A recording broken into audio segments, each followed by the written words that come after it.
This is Sanja. Yo, check it out. It's my girl Sanja. Oh, yeah. Yo, what up, Sanja? What up, what up, what up? What's going on? It's your girl, Sanja Denise. How you feeling? It's another episode of Random Ish with Sanja. If you've never hung out with me before, basically, I'm either going on a rant talking about what's happening in my life, insights, or have guests on and we're just talking, you know? That's why it's called Random Ish. Talk about whatever the heck is coming to mind this week. Actually, I had to take a couple of weeks off, and I know that in the world of bing, bing, bing, everything moving super fast, like, bitch, you can't be really doing shit like that. But I had to like take some mental time because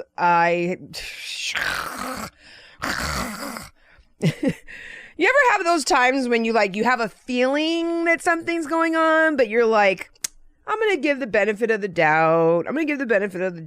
And then if you smoke like I do, then you end up forgetting. Yeah. You forget that you were supposed to stay away from that person. Yeah. Because you then smoke and you're like, oh man, we're all one. It's all good. You know, the universe got my back. I could go wherever. Yeah. Okay. So that's kind of the attitude that I've kind of always had. But recently found out that, you know, that although it's a wonderful thing to believe in love and to give people benefit of the doubt and all of that good stuff, there's been some major changes in my life and I had to process it and like really look at my own self to see like, how the fuck did I end up here? Like, are you serious? Are you fucking serious? You saw it coming, but you were like, it's okay. I can take it. You know, you ever see in the movies, like when they have like the golf cart getting ready to run somebody over and it looks so retarded because it's a effing golf cart that's moving hella slow, but yet the person's like standing there in like comedy movies. You know what I'm talking about, right? And you're like, dude, move. It's like going 5 miles an hour. Why are you acting like it's speeding at you? Yeah.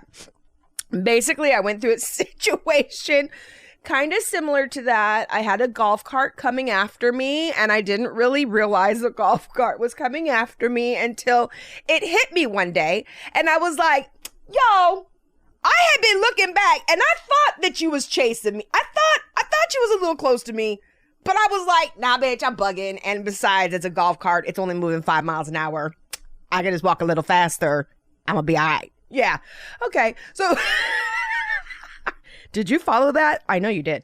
Anyways, so now that I no longer have the golf cart chasing me, yeah, life is different. And yeah, wow, like I feel like my old self again. And I didn't even realize, like, it's just crazy because it's like when you have toxic people around you, when you then get used to that toxicity, it's like you don't even know that you're in a toxic area until you get up out that bitch. You know what I'm saying? Like, I cannot believe how different I feel. And I'm like, I feel like my normal, regular self. Like, this is how I've always felt. And, yeah, I'm just really surprised. So I think it's important for us to take some time to reflect as much as possible. Actually, I can't even say that because honestly, I reflect a lot. You know what I mean? And I saw this, but I didn't know what to do with it, you know, and I thought I was bugging. Quite honestly, I thought that I was bugging. I was quite hard on myself, you know, constantly checking myself against my gut because I was, bitch, you're being a bitch. You're being a bitch. You're being cold-hearted. You know, you're being a snob, you know, when in all actuality, your gut does not lie to you. Your gut is like, bitch, I told you, take your ass home. I told you, don't you send that text message. I told you, don't you have that extra tequila shot. But we be like, you know, we good. I can handle it. I'm all right. It's just one drunk text. You know what I'm saying? It's just one bitch in my life. You know what I mean? Like, oh my God. So, yeah. Oh my God. Anyway, so I'm feeling much better. And what's so funny is because the universe has been really like showing me shit. Like, Even though you're a creator, Sanja, sometimes everybody else has the right to create. And sometimes, baby girl, it's not that you created it. You did attract the shit, but sometimes you got to let a spade be a spade. Stop trying to turn it into a club. You feel me? Because that's what a chick was trying to do. And what's so funny is that, so one, I saw the billboard that said a goat is still a goat even when it's dressed up. I saw that billboard like a couple weeks back, like before everything started hitting the fan. You know what I mean? As you could tell, kind of stuck out to me. And I was like, huh. I was like, I feel like that's supposed to be, I feel like that's, they talking about somebody in my life. And who's the goat? Who? And not greatest of all time either. Okay, we ain't talking about that. We're talking about the Billy Goat who will eat trash, who will eat any damn thing, will eat any damn thing in their way. Any damn thing. Okay? It gets to the point where it's actually destructive. At first, you're like, oh, good, I can give you all my garbage, and then there's not going to be that much garbage. Maybe we get some fertilizer out of this. But then they start eating the things that you don't want them to eat. You feel me? Okay, I'm going to stop with my metaphors. But anyway, when I saw that, I was like, huh, interesting. I wonder who that is. And then, like, things started being shown. What's crazy, the other day, I was doing Ubers and I drove up into a freaking crime scene. Yo, seriously, it wasn't that bad. Not like Stuber. Excuse me, not feeling that movie, by the way. Can't watch it either. Hell to the no. Actually, when I saw the damn trailer for that, I said, oh shit, I can't be watching because now something crazy gonna happen to me. So I had my crazy, y'all. So I pull up. And it's like 4 or 5 cops outside and like some teenagers and like some parents. And I'm like, oh my God, what the hell? So I didn't think that they were like, I was pulling up to the situation. I thought I was going to be driving through the situation. Yet no, I was pulling up to the situation. All right. So as I pulled up, I saw that there was like a teenager. There's a male black teen that was like standing at the back of the cop car. And one parent was like, you know, whooshing me in. The other parent was standing over. And so what happened is the officer had the kid, like he had handcuffs on him. And I saw him shove the kid down onto the trunk of the car. And I was like, ooh. So when I saw that, I was like, okay, I'm about to start paying attention. Because, you know, what the hell is this? You know what I mean? And then realized that apparently, as I pulled over, I was thinking, I'm like, where is my rider? As I pulled over, this girl comes up to me and she says, oh my God, we're in a situation. This kid took his mom's car. I ain't got nothing to do with this ish. You know what I'm saying? They're letting me go home. My mom called the Uber. Can you take me home? Can you help me, please? I just need to get out of here. Literally is what she said. Now, mind you, I was like, shit, why'd she just ask me for help? You know what I'm saying?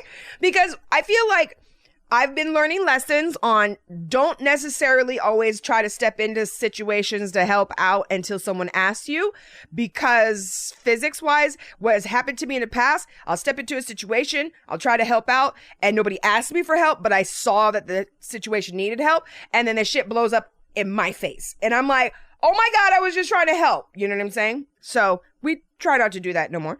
But she asked me for help. So that's a little different. So I was like, okay, you know, so I got out of the car, Miss Billy Badass. I don't know if the girl thought that I was going to pretend that I was her mom. Hell no. No. Okay. Instead, I walked up. I'm hearing another girl popping off at the mouth. And I'm looking at her and I'm you know, giving her all kinds of Sanja faces. Shut the fuck up. Shut the fuck up. I don't know what you did, bitch, but I know that you're sitting up here popping off at the goddamn police. And if nobody told you, that is not what the fuck you do unless you got a lawyer in your pocket and you got some money, honey. You don't do that. You gonna get yourself in more bullshit, which was what was happening, right? So I walk up to the situation and the officer is like, who the fuck are you? And I'm like, excuse me, I ain't none of these parents. Listen, I ain't none of these little badasses kids' parent, okay? So don't be giving me no motherfucking attitude. I'm the damn Uber driver. That's how I was feeling. What I actually said is, excuse me, I don't know anybody here. I'm the Uber driver. I just got a call, to come over here. He was like, do you know her mother? And I said, no. You know what I mean? No, I really don't. And he was like, kind of like, look at me. He was like, so why are you over here? And I said, because the girl asked me to come help, so here's my phone showing you. I don't know these people. I have a thing to take this girl home. He says, well, ain't nobody finna go anywhere. They going to juvie. I was like, oh shit. Right? I said, ooh. I turned around. I politely turned around and started to walk away. Right? But then the girl, she goes, but wait, you said I could call my mom and go home. Anyway, so the police officer's getting upset. This other girl is popping off at the mouth. So there was one girl who was like being like, kind of, somewhat, okay. She was asking to use my phone to call her mom. The other girl going off. I ain't got nothing to do with this. Why you motherfucking holding me? Why I got to call my mom? Woo, woo, woo, woo, woo. And I'm like, ooh, girl.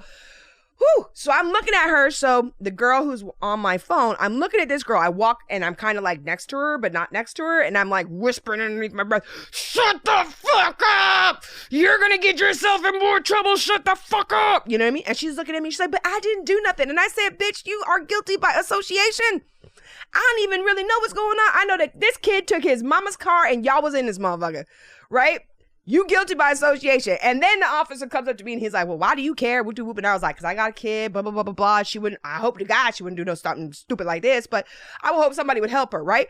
So then he starts to tell me, he was like, I wasn't even going to do nothing. I was trying to, give him a little warning and send him on their fucking way. Then he goes, but they started lying to me. Then the girls start popping off at the mouth to me, giving me attitude. He was like, so now, he was like, man, so listen, this is what's so funny because the officer was fed up, not necessarily with not because, these kids are so criminal, but because he was trying to look out for them and a nasty ass mouth, you know what I mean, was what made the situation so much worse. And I was just like, yo, I feel like this is a big ass, I don't know why, but I'm like, I don't even know why I attracted this. I meditated this morning. I talked to my guys this morning. I'm feeling all kinds of good this morning. How the hell did I leave myself into this? And then I began to realize that sometimes when you're in alignment, sometimes you will be led to some stuff. And the funny thing is that I stayed in alignment. This is one of those situations where I did not feel empathy for them. I didn't feel bad for them at all. I actually just had compassion and I knew that they were going to be all right. So it was like really cool because I was able to be in this situation and I was not swept up into the situation. I was just observing the situation. And that difference is like really effing huge. But what's so funny is that, so as I'm continuing to stand there, honey, I was out there for like an hour and a half. You know what I'm saying? I really could have left. And, the girl kept saying, oh my God, I'm so thank you. Because they had to keep using my phone because the mom ordered the thing. Apparently she had a new job. So the kid could not even figure out how to call her. And what's effing crazy is the day before that, my phone, I lost it for 2 seconds. I didn't lose it, but I didn't have my phone for 2 seconds. And it dawned on me, I was like, oh my God, I can't even call my family because bitch, I don't know anybody's number anymore because they moved to a different state. And with our phones now, you don't call anybody anymore. You just look up their name and then the number is dialed. And so I was literally thinking, oh God, I need to play a game and figure out how to remember my fam's phone numbers, just in case I'm separated from my phone and I ever need to get a hold of them.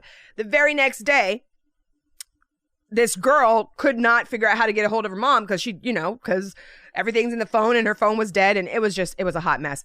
And it was just, you guys, I can't even, my mind, I was just like, what the hell? Right. And so, it was really interesting because long story short, everybody's standing around looking at the situation.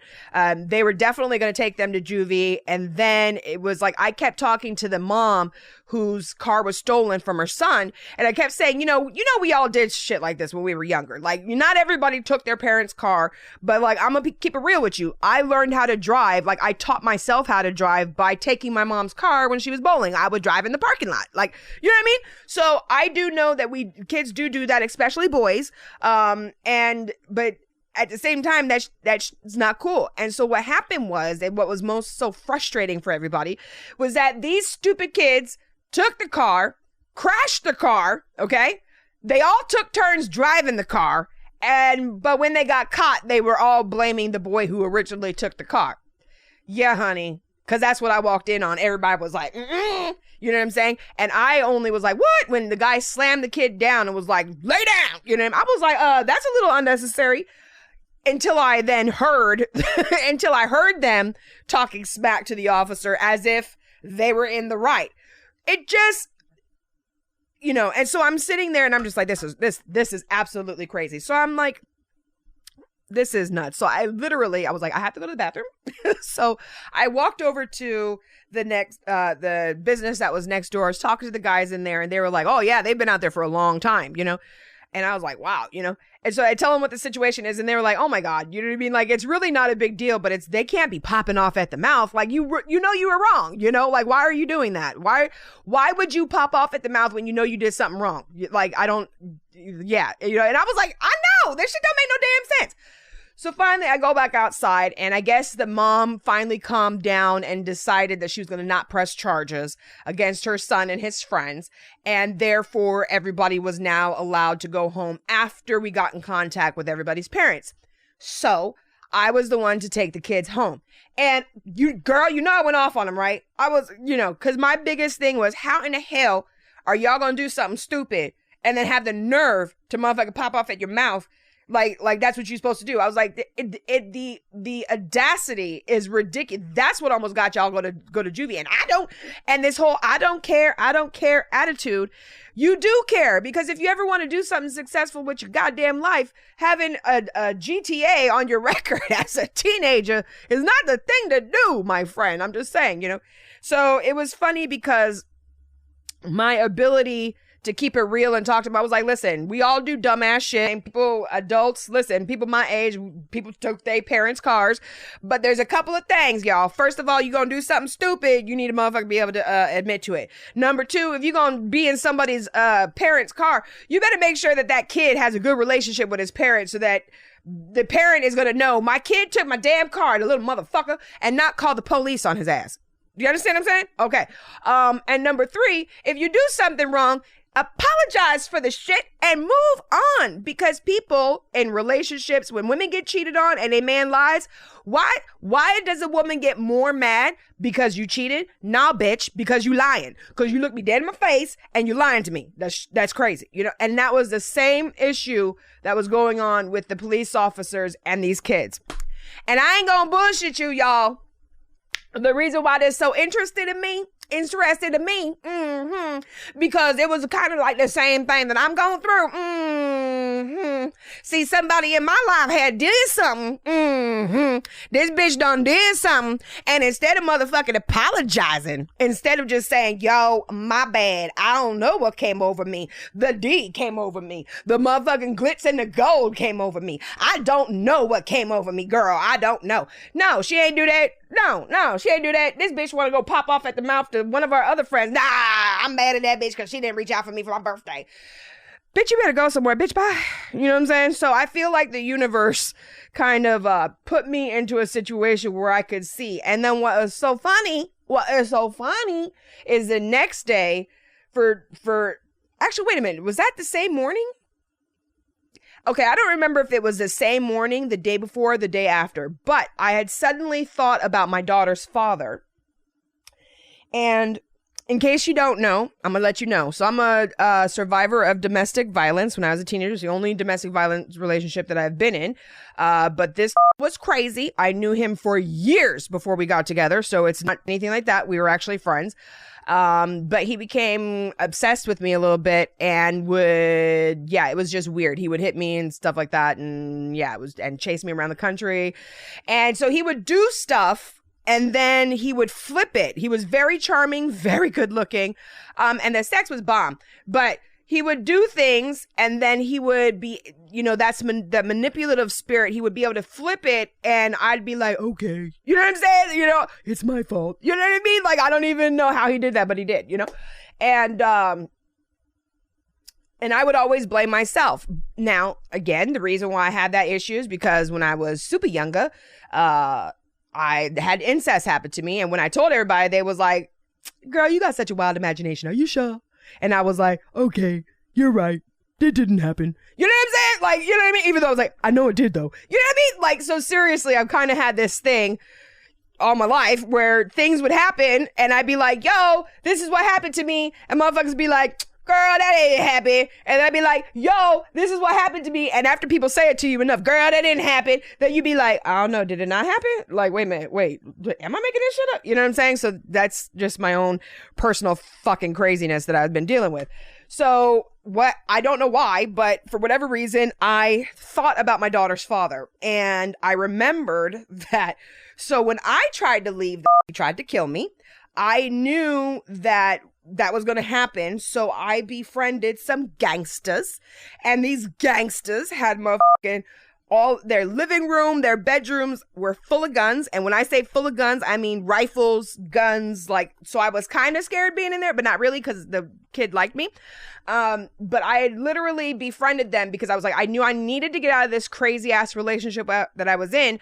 But this dude has been overpowering me for so many years and my head for so many years that I don't know how I'm gonna do this by myself, you know? And so one day, this dude was cheating on me and I, found out again and was like, leave me alone, and he was like, if I'm going to leave you alone, if nobody can have you, then you might as well, then I'm going to kill you or I might as well just kill myself. And I was like, oh shit, this is crazy. Like for real, And what was so funny is that we were in Arizona at this time. And in Arizona, you have the right to carry guns, okay? And we were standing in front of my friend's apartment, and so on the outside, so here on the back of me, there's like room full of guns and my two boys like just waiting. I would, and then me outside with 38 pointed at me. And then he's like trying to shove the gun in my hand, telling me to kill him. And I'm like, oh, this, woo, you know what I'm saying? I think I calmed him down or whatever. And, I calmed him down and was like trying to, I'll go home with you or whatever, whatnot. And cause I also knew that had it gone too far, that were going to come outside and light him up. You know what I mean? So I got the situation to calm down. Long story short, I'll never forget this, is that I was watching Oprah Winfrey because it was like 2 days later. So I'm watching Oprah Winfrey and Mariah Carey was on with the song Butterfly. And as she sang that song, I was just like, I don't know, everything just clicked in me. And the next day, I think I had just found so that whole breakup thing happened. I found out I was pregnant, watched Mariah Carey on Oprah because it was like a 3-day span. And I was like, bitch, you cannot, And so I took off, right? Took every penny in the house, took off, left the apartment. I've done that twice with that dude, took off. The thing is that for many, many years, I knew that the issue was him, but I did kind of wonder, like, how the hell did I get myself into that? The other day, for whatever reason, I looked at his appeal. I'm skipping so effing much. Anyway, basically, when it really came to head, I was in Kansas. My daughter still remembers this fight. The way that he and I broke up is that, so one day he appeared in Kansas, like, yo, seriously? I was going to college. I was working at Spiegel, and my aunt was babysitting my daughter. And one day I went to go pick up my daughter after work. I was in the house, and I was just like, how the did you find me? How the are you in my aunt's house? And why are you in this basement? So I basically said to myself, all right, so this now getting my family involved and they don't know how crazy he is. All right. So I'm basically going to I tried to PR the situation. I tried to keep the situation under wraps is what I was thinking. Keep your friends close and your enemies closer is what I was thinking. Long story short, with that situation, this chased the hell out of me, chased me with cops. I mean, I have so many crazy stories that's not the point. The point is I'm trying to tell you is that dude was crazy, tried to kill me once in Arizona, then came back, tried to do it again in Kansas. And I was trying to tell my family this nigga is crazy. And they was like, no. So anyway, after long story broke up, this fool got with another chick, cheated on me with the stripper, found the letter that they had to try to get, woo. Yeah, these bitches were trying to come after me. Once again, thank my guides. You know what I mean? started my radio career. Literally, you guys, I literally started my radio career because my daughter's father, I was a school bus driver and I always wanted to be on the radio. I used to listen to Rick Dees in the morning and everything. And I always wanted to be in entertainment. But every time I tried to get into entertainment, they were like, oh, your butt's too big. Oh, you should do toothpaste commercials because your smile is beautiful. And, I wanted to sing, but you know. And so what happened was I started going to college, and I saw that mass communications was an option. They had radio stations, all around, and I would make comments, during the bus ride in the morning, taking the kids to school, and the kids were like, "Yo, you should be on the radio." So what had happened was, at this point where it was like I was going to school, this nigga's chasing me, he's trying to kill me. I'm like, oh my God, I need protection because my family apparently is not helping. You know what I'm saying? So I figured if I become well known in the community, it's going to be harder for this to get me. That's literally what I thought. So when the kids dared me to go up to the station, I totally went, and it was great. Started my career. This guy ended up moving on and moved to California. I tell you all of that because I literally, by the skin of my teeth, saved myself, because I had finals, one year, and I couldn't, I did all my classes and then I had finals, and I couldn't make it to my finals because I had a black eye, and I ended up getting it incomplete on my classes. And that to this day pisses me off so bad, so bad. Tears just came to my eyes. But I'm not one to be held down. So I kind of went for my shit, and I started into radio, and I became number one, and I became the most, because I just wanted to protect myself. So this guy, of course, floated away. I did some things, send him away spiritually, because I've always thought I was a witch. So I was like, okay, I'm going to need universal help on this shit. This is something bigger than me. I pulled all of my power I could from my guides, and we sent this nigga away, and I never heard from him again until he stabbed his ex-wife when she tried to leave. He stabbed her in the stomach 21 times. Because you're kind of like, wait, Sanja, you were trying to tell me something, and then you went into this whole story, and now I'm sad and depressed. Yeah, so what had happened is that he then went to jail for stabbing this chick. And that was a few years back. And what's crazy is, I'm skipping again, some more stuff. But in between then, before he married this next chick, he did find me again, and he called and was trying to, he was supposed to be getting in contact with us to speak to his daughter, but he kept wanting to talk to me, and the obsession didn't go anywhere. And he was just kind of like, oh, I heard that you got into radio, that you traced your dreams. I'm so happy for you. And I was just like, oh God, you know what I mean? It was scary. And, so then for all these years later to hear that this dude is now in jail for stabbing his wife when she was trying to leave him, I was just like, oh my God. You know what I mean? That easily could have been me, Oh, Jesus. So the reason why I bring this up is because this dude guilty as fucks. Do you understand what I'm saying? Okay. So my mom told me about a year and a half ago, parole or appeal or whatever the heck it's called, and she's like, I'll keep an eye on it, just because we're not really that worried about it, but we just need to make sure that we know where this nigga is at, because I like living, so anyway, so she's like, he's up for appeal or whatever. So with all of this stuff that's going on in my life, all of a sudden, I don't even think about this, all of a sudden I think about him, and I think about his appeal. Something tells me to look up his appeal, see what happened with that. As I begin to read it, this man did the same thing to me to the courts. This dude to the courts was acting like, you need to ask her where she got stabbed. Well, I didn't stab her in the stomach. Well, I was crazy. The lawyer is incompetent, so you need to give me a new. Basically, he did the whole rigmarole to the courts, and it was in the appeal. And I'm sitting there and I was looking at it, and it was the first time that it clicked the way it did. I've already known that he was crazy. I already knew that he, deflects and does weird blame stuff and does stuff and try to act like he didn't do it. But I kept trying to make excuses for him. Oh, he's a product of his environment. It's because his parents weren't shit. It was this, it was that. Until I've been through the stuff that I've been with through with this girl who was supposed to be my best friend. It made me realize that there are people out there, you guys. Like, we just have to know and understand this. There are people out there who are going to do things in weird ways and make up weird things, and to them maybe it's all right. But if it ain't right to you in your gut and you know better, then we need to not be making excuses for these people. They totally need help, because that's what it is. They effing need help.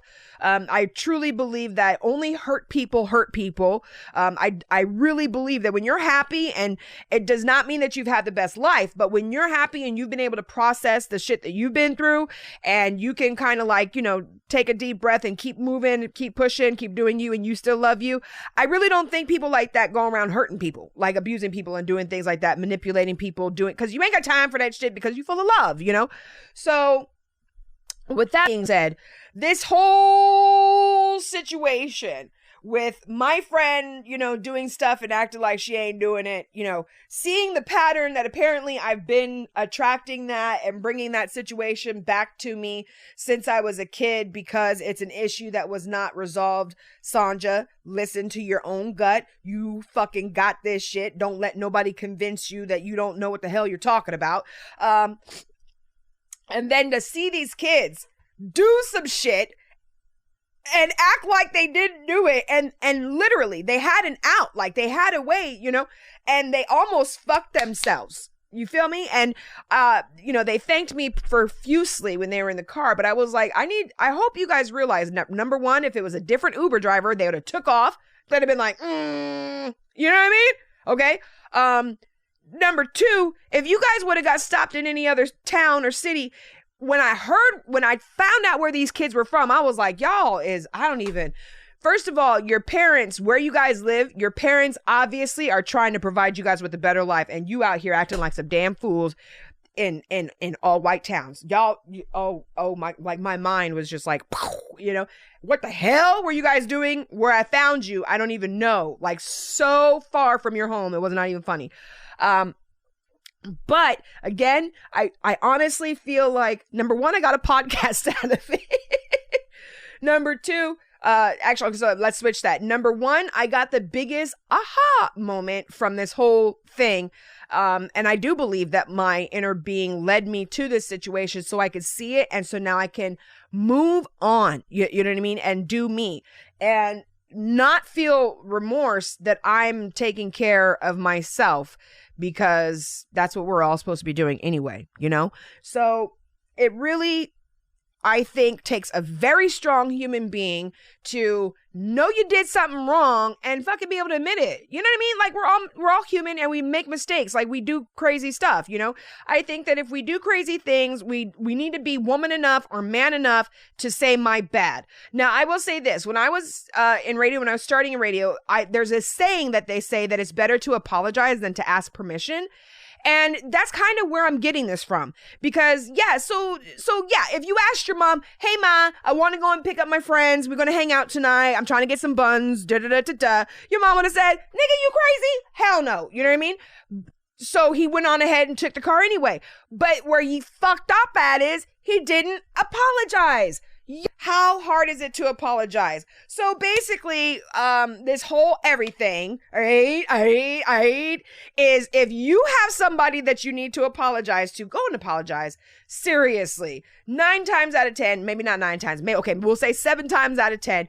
If you will just apologize for whatever bullshit you have done to another person, they will take it, eat it, and you guys can just move the fuck on. It's to those motherfuckers who do crazy shit and then got the nerve to turn around and act like you did something to them. To y'all, I say go eat a dick. It is better to apologize and to be a real woman or to be a real man. And if you can't do that, go on ahead and move on. We got 2 tears in a bucket. Fuck it, because I ain't dealing with you. You know what I'm saying? Okay, honey. So, with that being said, let all of us continue to let our light shine. And when we make a mistake, because you're gonna make some mistakes, just say, oops, my bad, sorry, forgive the bitch.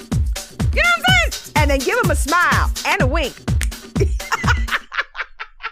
This is Sanja. Yo, check it out. It's my girl Sanja. Oh yeah. Yo, what up, Sanja? Listen, I wanted to tell you about my book that I wrote, Manifest Beauty, a book based on my life about manifesting. I really used to think I was a witch. I used to think I was crazy. Then I grew up, kept on researching, found out it's the law of attraction.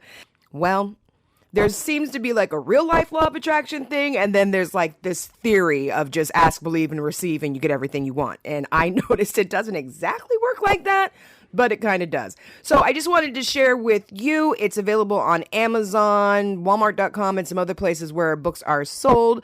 Check it out. It's called Manifest Beauty. Super simple to read, super quick to read. Includes some exercises on there to show you how your thoughts are really turning into things and how that's actually happening in real life and not just in theory. It's Manifest Beauty, available on Amazon.